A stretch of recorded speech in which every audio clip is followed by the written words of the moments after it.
All right, Python 201, Lesson 1, Welcome to Python.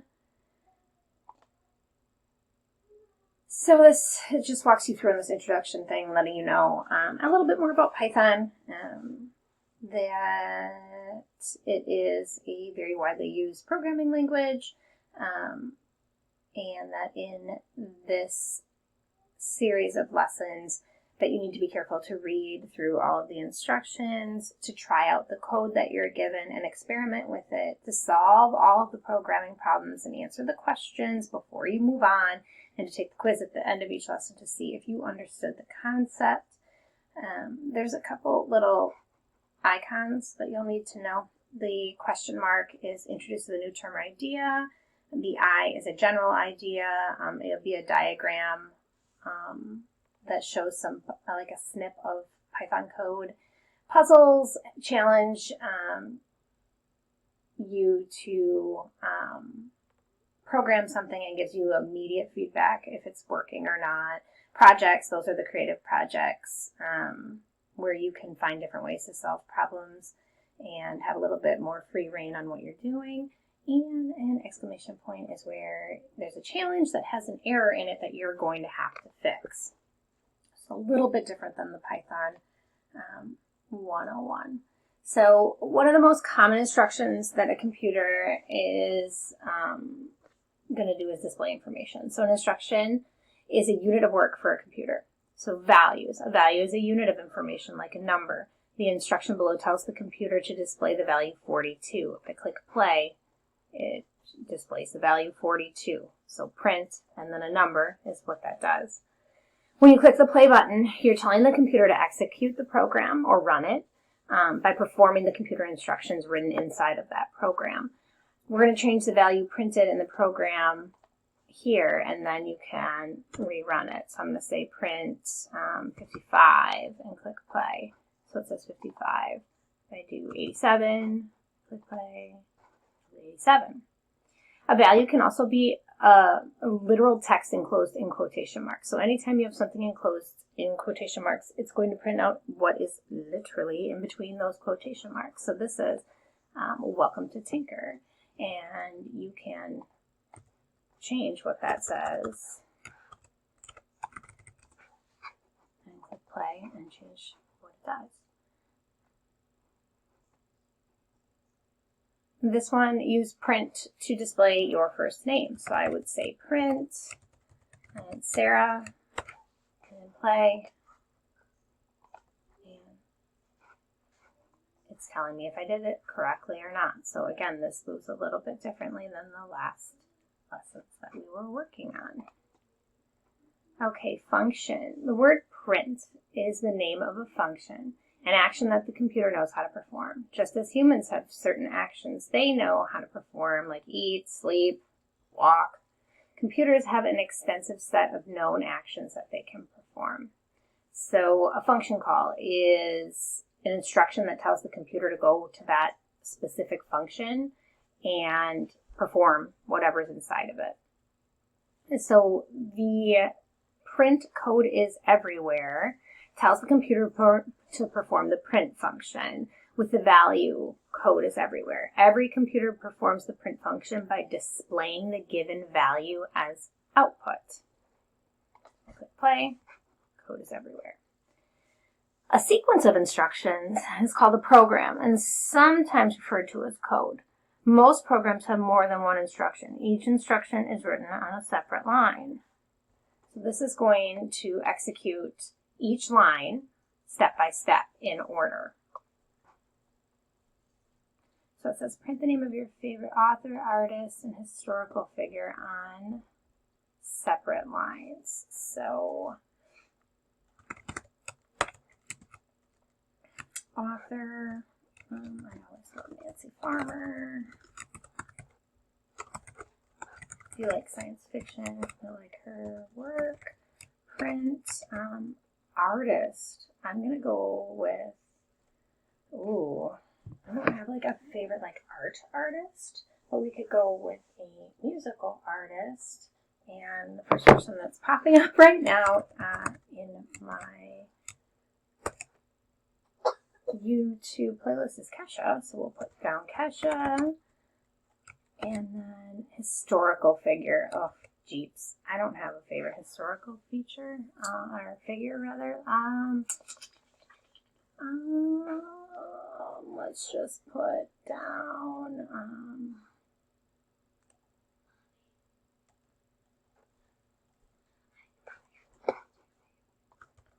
let's go with Cleopatra because she was pretty cool.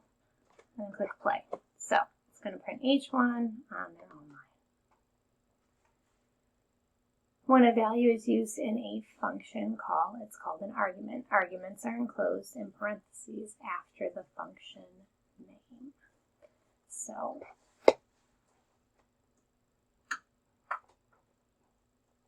in computer science, like in any other science, it's important to use and understand the scientific vocabulary. The term argument is a precise way to talk about values used in functions. So it's important that you're using the correct terminology. So let's look at some arguments. So the two function calls both produce the same output.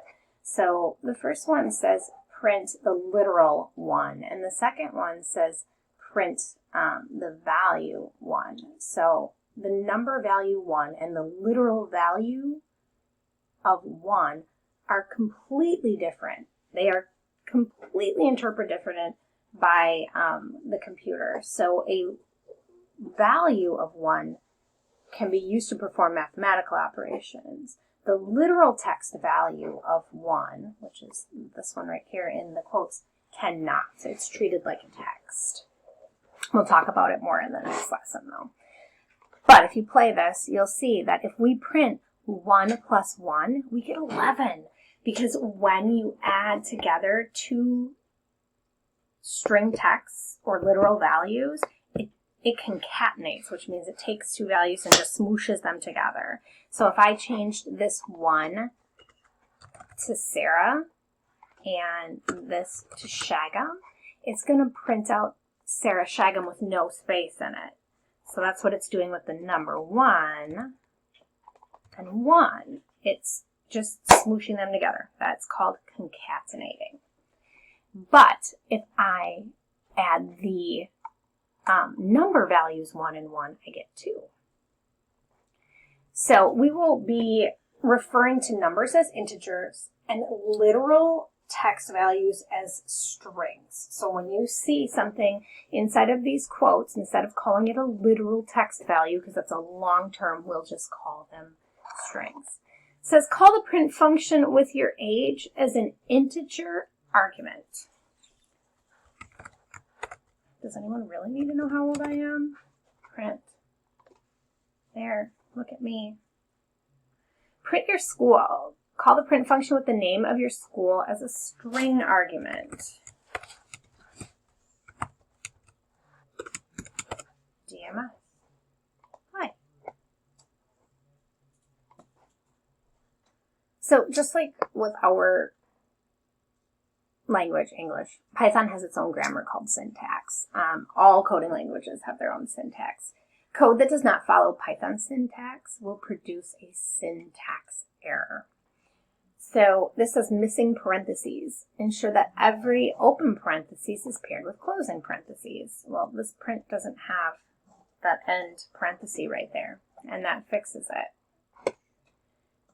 Spaces between values and in function calls does not affect how the computer interprets the instructions. So if you look at these 3 examples, they're going to do the same thing. Spaces right here, that's just not going to do anything, and right here. In other programming languages, that might produce an error.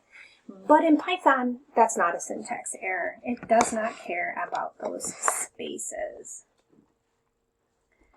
So we're going to fix some syntax errors. So this is a syntax problem that will reinforce your understanding of Python syntax. Follow the instructions to fix each program below.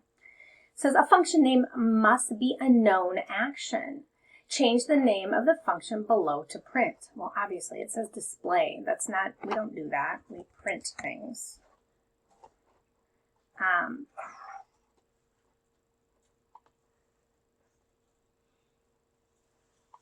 Really? Missing parenthesis right here. Why doesn't it like this one?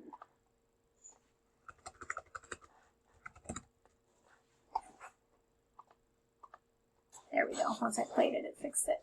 A function call requires a valid argument. Hello is right here. It looks like something you would use for an integer, but you're doing a string or a literal, so you need to put quotes around it and play it, and then we'll fix it. It says, can you fix the program below to print the haiku? So if I play it right now, it's going to give me some errors. So we're missing some quotation marks and a parenthesis.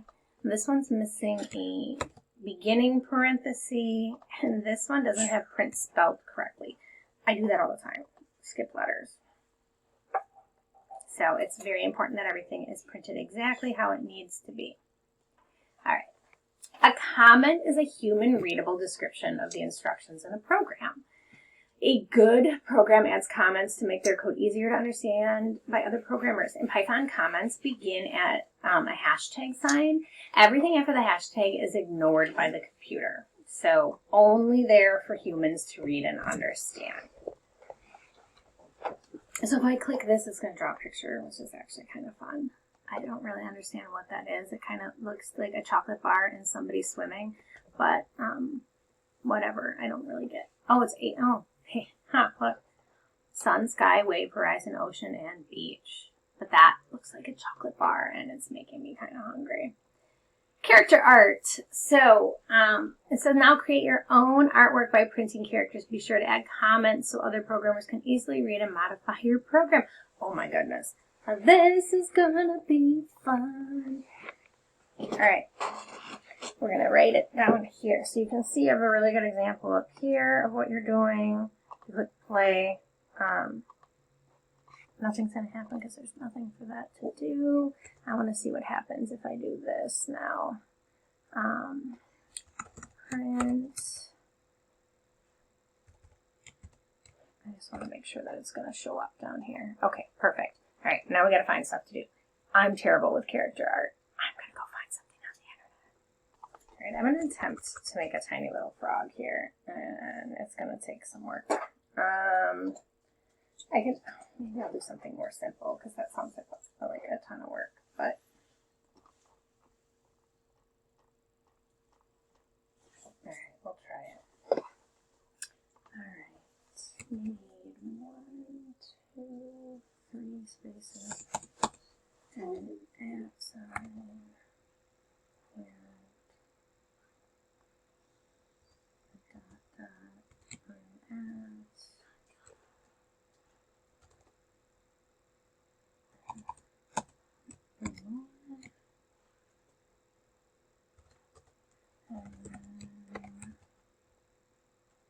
One, two, make a face for him. That's too far. One more.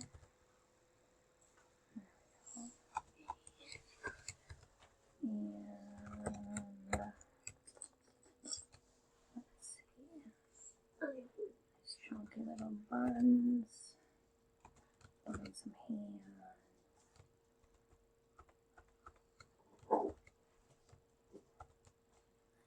One more little cut to his chunky buns. There we go. And some feet. Froggy feet. I want the up there. Where are you? There you are. Feet. I'll give him like a little squishy part where his little feet squish up in his body. Where's their key? Oh, there it is. And his other footsies. Far out. There we go. Alright, let's see what happens when I print it. Oh, look at him. He's so cute. He's so cute. Make sure you take a screenshot of this and share it with me. All right, then there's a quiz. So it says print it. Well, I'm not going to do the quiz with you. You just do the quiz and submit it to me. You should be able to handle this. It's not hard.